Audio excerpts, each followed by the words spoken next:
Morning, guys. Hope everyone's doing great today. Wanted to do a video on actually feeling great, which you can do if you're not feeling the great test or you just want to feel better, get a pump, get some energy. You can all get by walking. Easy as that. Everybody can walk, right? So I wanted to do a video on getting the most out of walking for muscular and postural benefits, which we all want. So today I'm going for a walk around the neighborhood a couple of times, as many times as I'd like. There's really no set mileage or time or pace. And I was just thinking about the things I do while I walk, and it inspired me to make this video. Everybody knows that walking literally makes you feel better. Mentally, emotionally, spiritually, physically, all of the above. Many people say if you're going through something at work, societal, financial, taking a walk, clears the head, and it's true, it does. But when you're walking, you want to use it as a therapist, yes, mentally, and also as a pump for the body to get a good workout in. The way to do that is, number one, make yourself as tall as possible all the time. If you're 5'10", make yourself 5'11". If you're 6'2", you can get to 6'3". If you're 5'1", you can get to 5'3". The way you do this, number one way, is to straighten your spine from tail to top of your head. Keep it completely straight. The spine alone, the straightness of the spine alone, can gain an inch on your height compared to when your spine is compressed or flexed, which means flexed means forward, like this. Straighten out the spine, tailbone to head. That's the top of the head. So your chin should be slightly tucked to make yourself as tall as possible. Now, when you do this, you should notice a couple of things naturally start to happen, which is what we want. We want all this to be natural.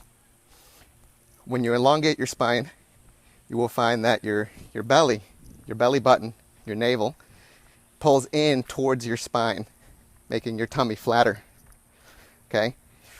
You'll also find that when you straighten out real tall, your hips will actually rotate forward under you. So your butt muscles and your legs are directly under your navel and your waist, supporting them. This is how you should hold. You should be as tall as possible the entire time you walk. There's no sense walking if you're going to walk with flexion like this, hunched over. There's no sense doing it because you're going to repeat that and ingrain that posture into yourself every time you walk. So we're training the body here. So that's number one, make yourself as tall as possible. Number two, you really want to focus on walking. Especially, I know it's tough if you're going through something in your life. Clearing your mind can be tough. So what you want to do is you want to use breathing techniques. Breathing techniques where you time your breath along with the steps you're taking. So you make a game out of it. Well, I make a game out of it. So let's say I'm walking at a moderate pace and I want to breathe in for 5 steps and out for 5 steps.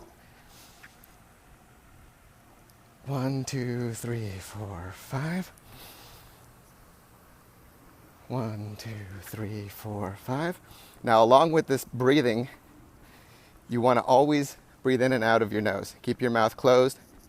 I'm only doing this because I'm talking, but the correct way to do it is like this.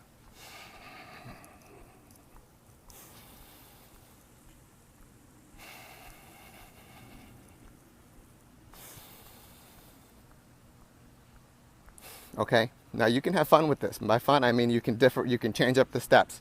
You can hold your breath if you want. So take 4 steps, breathe in, hold your breath for 2 steps, and then breathe out for 4 steps.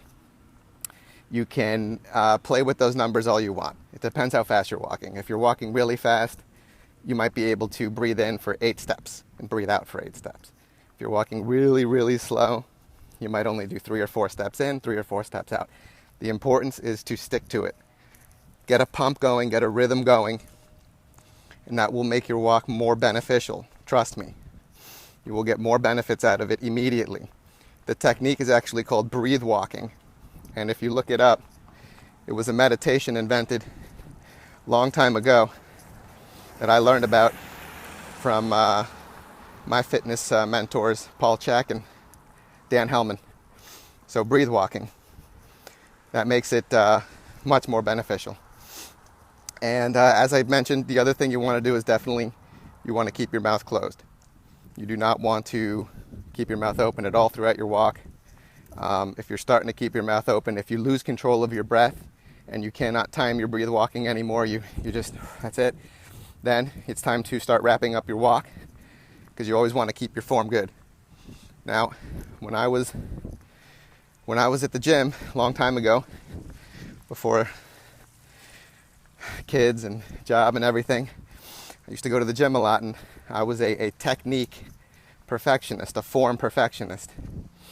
And I find that if you focus on your form, you will get a meditative experience out of it, you will get better posture out of it, and most importantly, you won't wreck your posture by walking miles improperly or with a hunched back or breathing improperly, because those things will become ingrained in you, and you will be going the opposite direction actually. And the more you walk, the more it'll actually over time degrade you.